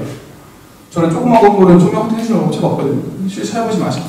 그 얘기는 그동안 건축이 전부 다 대형 프로젝트 위주로 돌아갔고, 그 다음에 생태계가 이미 그렇게 짜여져 있는 거예요. 여기 건축하시는 분들 계시겠지만, 졸업하시면 이 친구 다녔던 사무소 가시려고 다들 노력하실 겁니다. 한국에 있는 대형 설계 사무소. 그렇죠? 그렇지 않고서는 사실은 이미 시장이 그렇게 짜여 있었기 때문에. 그렇지만 저는 지금은 이제 바뀌고 있다고 보고, 저희한테 3천만 원짜리, 5천만 원짜리, 1억짜리를 들고 오시는 분들이 건축가를 만나서 건축가한테 어쨌든 상담을 해보려고 생각하신다는 것 자체가 저희는 굉장히 긍정적인 신호라고 봐요. 다만 문제는 그런 분들을 전부 다 포용할 수 있을 만큼 우리 생태계가 다양하냐. 저는 그거라고 보거든요. 그래서 사실은 아까도 말씀드렸지만 좋은 건축에 대한 정의는 너무나 많아요. 사실은 정말로 공공성을 띈 정말로 그런 건물도 정말 좋은 건축이고 정말로 그냥 뭐 돈이 많이 들어갔더라도 정말 잘 지어진 기술적으로 잘 지은 것도 저는 좋은 건물이고 건축적 의견이 정말 잘 반영된 것도 좋은 건축이라고 봐요. 물론 그것들은 이제 기본적으로 다 좋은 건축의 의미에 들어가지만 제가 오늘 여기서 말씀드리고 싶은 건 사실 이거 턱이 낮은 건축이 그리고 턱이 낮은 건축가가 좋은 건축이면 좋은 건축가가 아닌가. 앞으로 저는 우리 사회 아마 지금 여기 계신 분들도 그렇고 아까 편집님 말씀했지만 최근에 이제 집에 대한 고민들이 굉장히 많고 집에 대한 관심도 굉장히 많으세요. 그렇죠? 뭐 그분들이 전부 다 평당 500만 원, 600만 원짜리 집을 짓고 살 수는 없어요. 그거보다 더 낮은 가격에 계신 분들도 어쨌든 우리 사회 구성원이 그런 분들이 다 집을 지어야 된단 말이에요. 심지어 이런 4천만 원짜리 집을 지었던 분들도 어쨌든 주거를 누릴 권리가 있어요. 그리고 건축가들은 저는 거기에 대해서 반응을 해줘야 된다고 생각을 하고 그러려면 사실 다양한 생태계가 있어야 돼요. 그러니까 공사비가 예를 들어서 싼 재료들 하다못해 샌드위치 판넬에 대해서도 정확히 잘 알고 그걸 정말 잘 사용할 수 있고 싼 재료로 집을 짓는 방법과 노하우도 알아야 되고 그거에 대해서 저는 건축가들이 관심을 기울여야 된다고 보거든요. 나한테 설계비를 주고 공사비가 얼마 이상 되고 이런 재료를 쓰는 집만이 어떤 건축의 대상이 아니고 하다못해 나한테 내가 쓸 수 있는 재료가 샌드위치 판넬에 사이딩밖에 없더라도 그런 집을 가지고 어떻게 고민할 것인지에 대해서 그 재료 가지고 어떻게 잘 지을 것인지에 대해서 고민을 할 수 있는 그런 건축가가 돼야 되고 그런 건축이 저는 좋은 건축이라고 봅니다. 그래서 턱이 낮은 건축이 그런 거라고 저는 봐요.